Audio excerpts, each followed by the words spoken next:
सल्लि अला मुहम्मद व अला आलि मुहम्मदिन कमा सल्लैता अला इब्राहीम व अला आलि इब्राहीम इन्नका हमीदुम मजीद।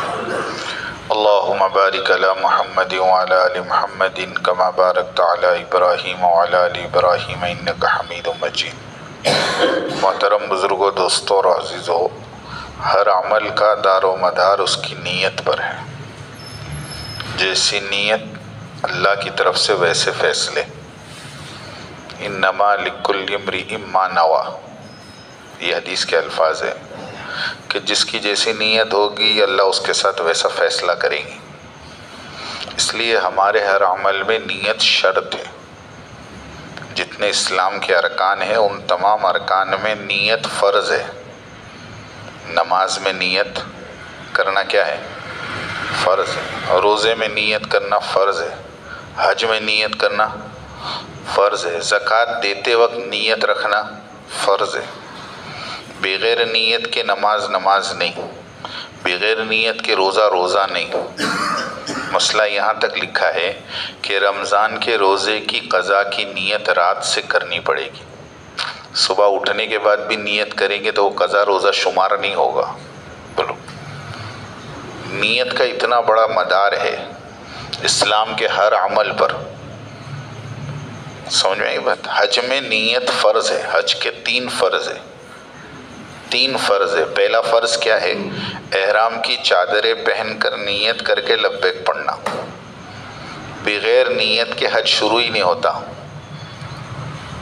ऐसे कोई भी अमल को आप उठाओ, इमाम शाफ़ी रहमतुल्लाह अलैह के नज़दीक तो वज़ू के अंदर भी नियत फ़र्ज़ है। बताइए। और इमाम हनीफा के नज़दीक बग़ैर नियत के वज़ू का सवाब नहीं मिलता। अब हम लोग सब गश्त कर रहे है ना, आज गश्त का दिन है, तो सबसे पहले हज़रत कहते हैं वजह अमल क्या है, हम ये अमल क्यों कर रहे हैं, हमारे गश्तों का मौजू क्या है, हमारे गश्तों का नहज क्या है। हम लोग इस मामले में बड़े गफलत में हैं।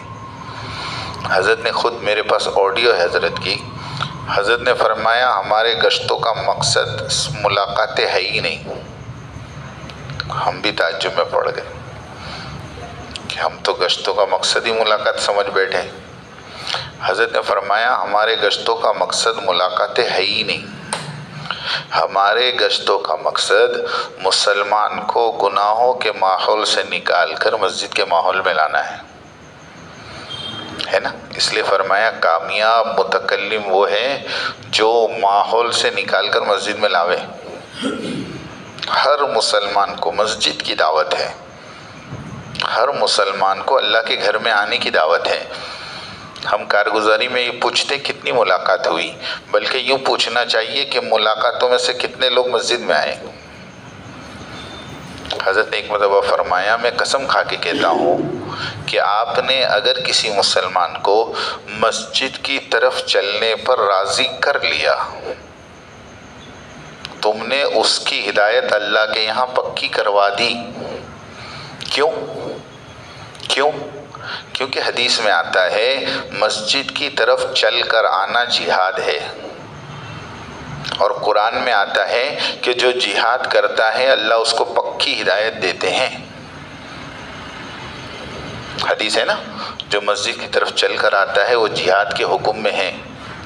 जो मस्जिद की तरफ चल कर आता है वो ऐसा है जैसे कि एहराम बांधकर हज को गया।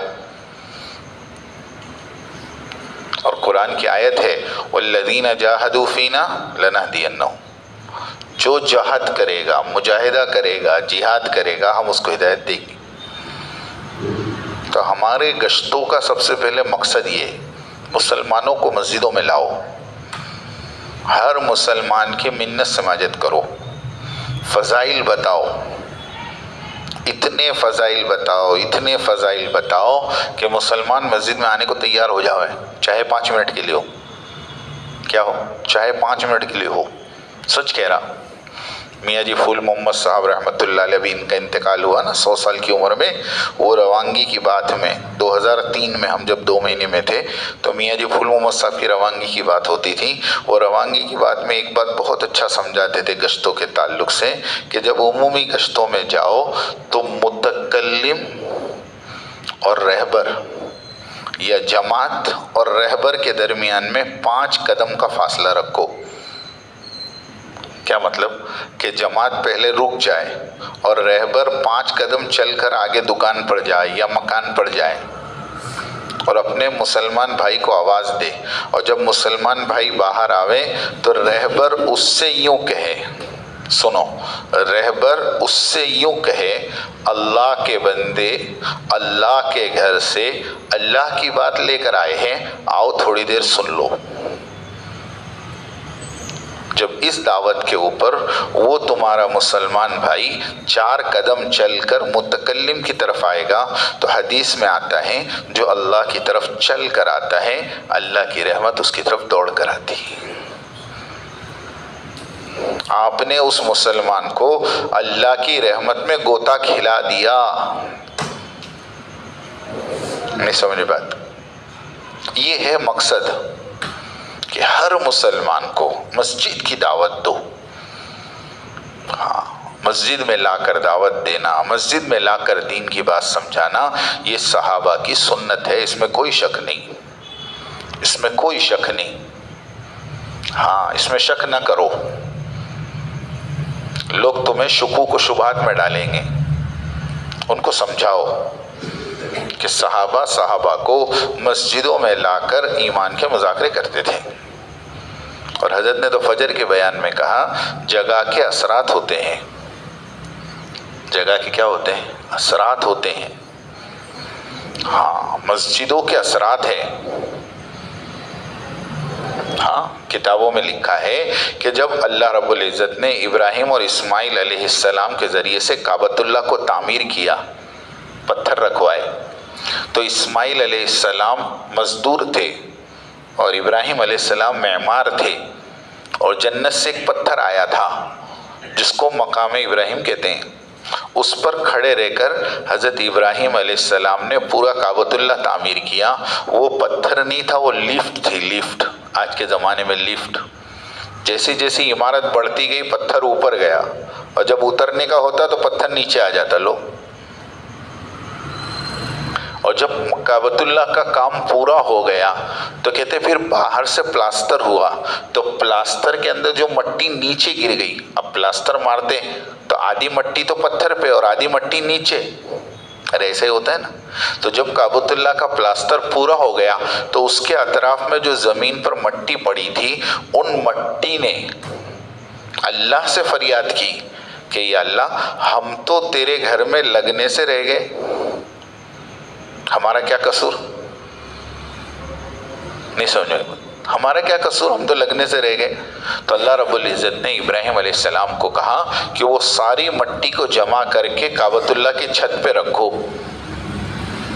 तो जो नीचे गिरी थी ना मट्टी, अरे सुन रहे मेरी बात, वो मट्टी को जमा करके छत पे डाला, और फिर अल्लाह ने जिब्राइल को कहा कि जिब्राइल उस मट्टी को लेकर पूरी दुनिया में उड़ा दो।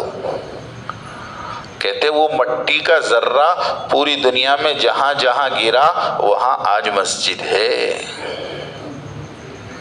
उन तमाम मस्जिदों का बराह रास्त ताल्लुक है काबतुल्लाह से। हाँ, और एक रिवायत में तो यहाँ तक लिखा, कयामत के करीब पूरी दुनिया की मस्जिदें चलेगी। क्या होगी? ये मस्जिद रुकैया है ना, ये यहाँ से चलेगी। अब तुमको कैसे चलेगी? वो अल्लाह चलाएंगे, और जाकर काबतुल्लाह में मिल जाएगी। इसीलिए एक मरतबा हजरत कह रहे थे कि काबतुल्लाह के ऊपर जो रोज़ाना 120 रहमतें उतरती हैं, वो काबतुल्लाह में उतरने के साथ पूरी दुनिया की मस्जिदों में डिवाइड होती हैं, और जो मुसलमान अपनी मस्जिद से जुड़ता है वो काबतुल्लाह की बरकतें वाया मस्जिद से लेकर अपने घरों में जाता है। इसके लिए सबसे पहली दावत हमारी है, हर मुसलमान पे कोशिश करो उसको मस्जिद में लाओ, मस्जिद में लाकर बिठाओ। आप देखोगे कि बाहर 10 बातें करो, मस्जिद में लाकर एक बात करो, वो 10 बातों का उतना असर नहीं होगा जितना मस्जिद की एक बात का हो जावे। हजरत ने फजर में एक वाकया सुनाया, बड़ा अजीब वाकया सुनाया। एक बादशाह था और उसका क्या कहते हैं, शाही हजाम, क्या बोलेंगे उसको, नाई, बाल काटने वाला जो बादशाह का स्पेशल होता है, तो वो हर हफ्ते बाल बनाता, चेहरा बनाता, और वो बाल बनाने की और चेहरा बनाने की जगह भी खास थी। तो एक मर्तबा वो नाई बादशाह की हजामत करते हुए कहने लगा, बादशाह साहब तुम्हारी लड़की भी जवान हो गई और मेरा लड़का भी जवान हो गया, अगर दोनों का रिश्ता कर दे तो कैसा रहे। अब वो बादशाह को बड़ा गुस्सा कि नाई और ये मेरी बेटी का रिश्ता मांगे, इसकी हैसियत है। अब चूंकि आधे बाल कटे आधे बाकी, तो बोले पहले इसको काम पूरा कर लें तो फिर इसकी खैर खबर लेता हूँ। नहीं समझे बात। तो जब काम पूरा हो गया तो बादशाह ने कहा कि थोड़ी देर के लिए दरबार में आओ, तुमसे काम है। अब वहां से उठ के बादशाह दरबार में, और वो नाई भी दरबार में। बादशाह ने बुलाया तो जाना तो पड़ेगा। अब जाकर वो दरबार में हजरत के तख्त के सामने खड़ा हुआ, फरमाइए हजरत आपने बुलाया। कहा आप क्या बोल रहे थे, क्या बोल रहे थे? कि मेरा बेटा जवान, तुम्हारी बेटी जवान, रिश्ता मांगते हो, तुम्हारी हैसियत है? उसने कहा अस्तगफिरुल्लाह, मैं ऐसा कहाँ बोल सकता हूँ।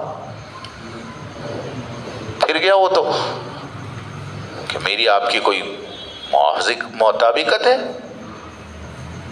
ठीक है जाने दो। फिर एक हफ्ते बाद फिर हजामत बनाते बनाते वही बात, 2-3 मरतबा ऐसा हो गया। दरबार में बुलाते तो फिर जाता, बाल कटाते कटाते वही बात करता। तो फिर उसने, बादशाह ने अपने मुशीरों से, जो उसके मुशीर थे, जो उनसे मशवरा करता था, उनसे कहा ये क्या मसला है, तो वहाँ बैठ के यूँ बोलता है और फिर दरबार में आके फिर जाता है, इसका क्या करना है? आज के ज़माने में मोबाइल और कैमरे तो थे नहीं कि भाई रिकॉर्ड कर ले। तो फिर मुशीर में से एक बड़ा समझदार था, उसने कहा बादशाह साहब कसूर हजाम का नहीं है, कसूर उस जगह का है, जिस जगह पे आप बाल बनाते हो वहाँ कुछ है जिसके ऊपर खड़े रहकर हजाम का दिमाग भी सातवें आसमान पे जाता है। कैसा? कहाँ? उस जगह को खुदवाओ, कुछ है वहां।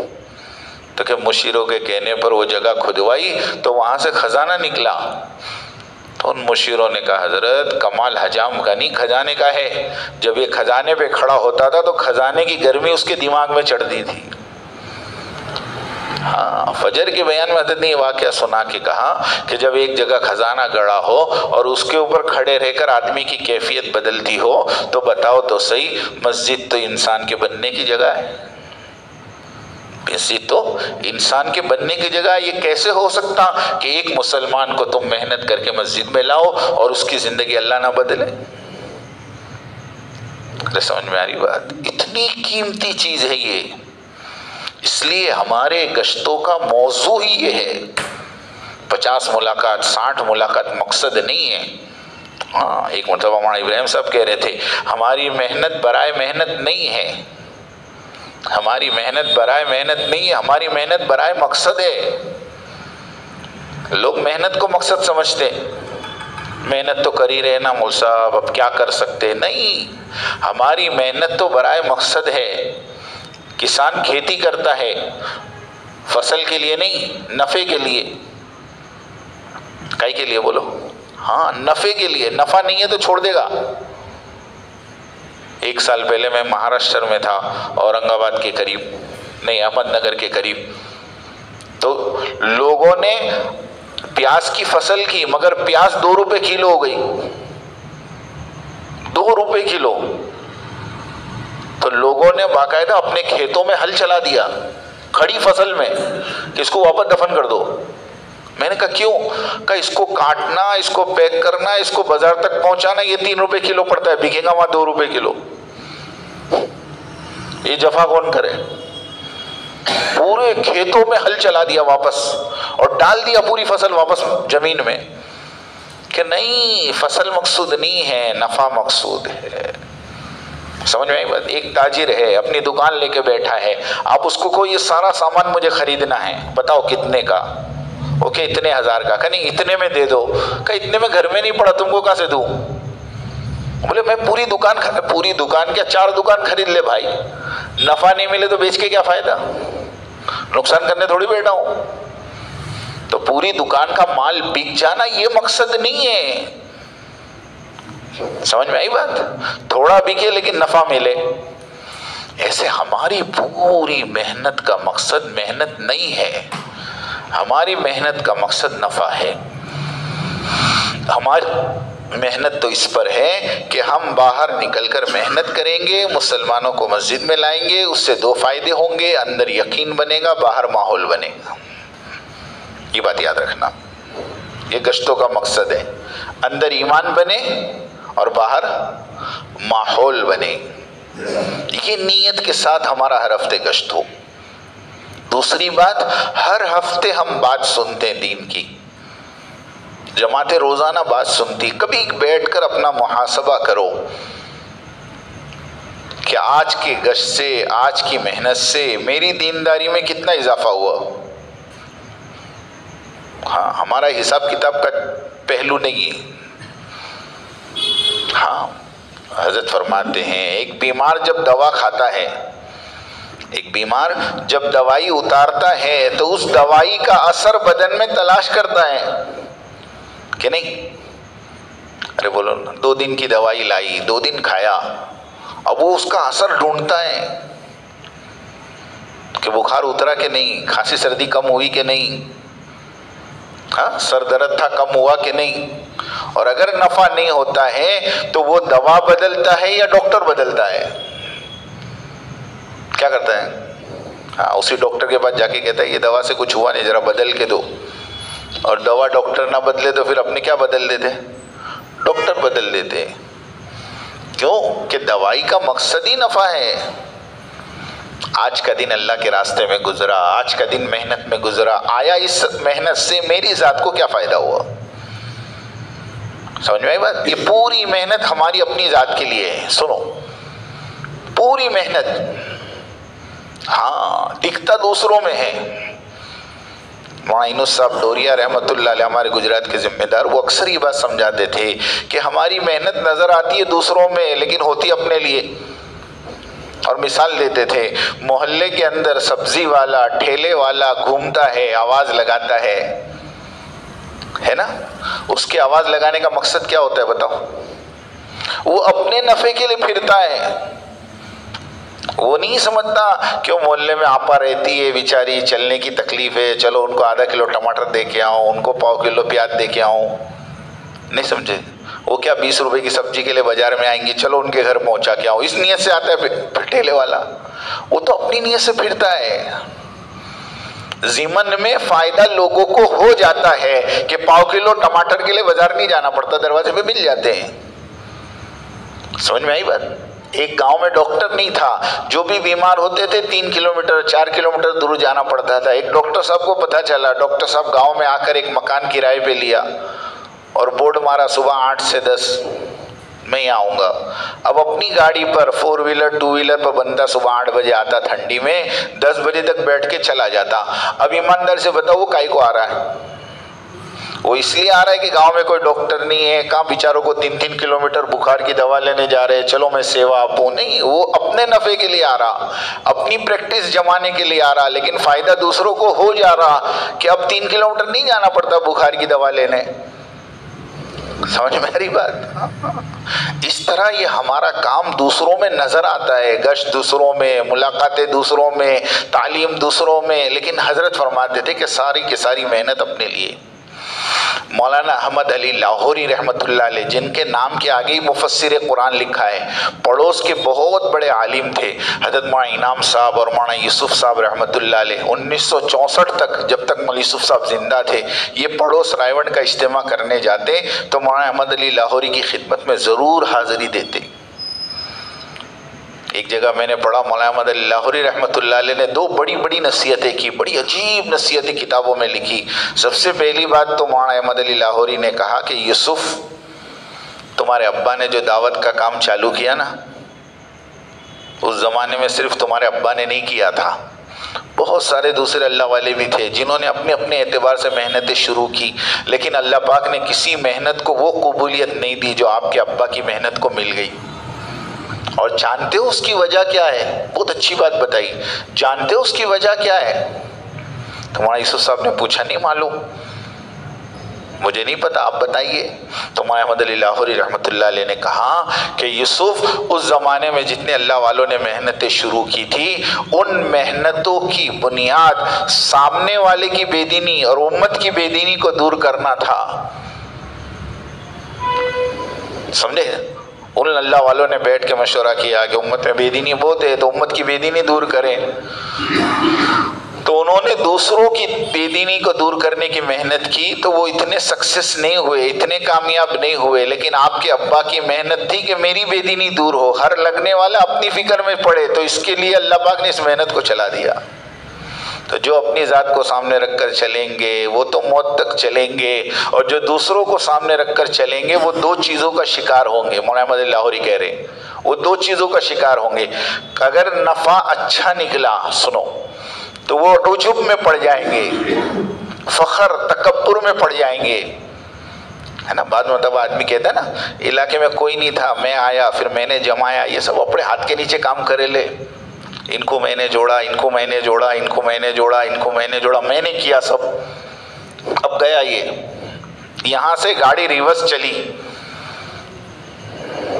कहते नफा होगा तो ये चीज पैदा होगी, और अगर नफा नहीं हुआ, सुनो, फायदा नहीं हुआ, तो फिर क्या होगा कि आदमी मायूस होकर काम छोड़ देगा।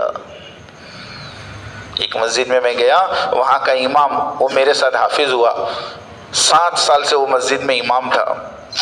रात को इशा के बाद उसने कहा, हाफिज साहब आओ ना, चाय पियेंगे अपने घर पे। एक साथी को लेके गया चाय पी ले, चिल्ली की जमात थी मेरी। बात में मैंने कहा कि भाई क्या बात है, आप 7 साल से यहाँ हो, थोड़ा सा मेहनत कर लो। मस्जिद और जमात है, गश्त है, मुलाकातें हैं, कर लो। जमातें आती है, लेके बैठो इनको, जमातें खुश हो जाती हैं। तो उसने मुझे एक जुमला कहा, मैं गुजराती में बोलता हूँ, उसने मुझे गुजराती में कहा, इसलिए मैं गुजराती में बोलता हूँ। उसने कहा, मैंने 7 વર્ષ થયો આ ગામમાં આવીને, 3.5 વર્ષ સુધી ગસ કર્યો, મુલાકાત કરી, બધી કરી, પણ દીકરા એક સુધરવા તૈયાર નથી એમ। क्या बोला? 7 साल से मैं यहाँ हूँ, 3.5 साल सब किया, मुलाकातें भी करी ने सब करा, पर एक गांव में सुधरने को तैयार नहीं है साले। छोड़ दिया, जाओ जहन्नम में। क्या मतलब कि दूसरों को सामने रखकर चलोगे, नफा होगा तो तकब्बुर में पड़ के हलाक हो जाओगे, नफा नहीं होगा तो मायूसी के रास्ते से शैतान दूर कर देगा। और अपनी जात को सामने रखकर चलोगे तो मौत तक चलोगे। इसके लिए एक तो अपनी जात को सामने रखकर चले। और दूसरी बात, मौलाना अहमद अली लाहौरी रहमतुल्लाह अलैह ने बहुत अच्छी बात फरमाई। ये फरमाया कि यूसुफ, काम तो वही करना जिसमें अल्लाह ने तुझे लगाया है,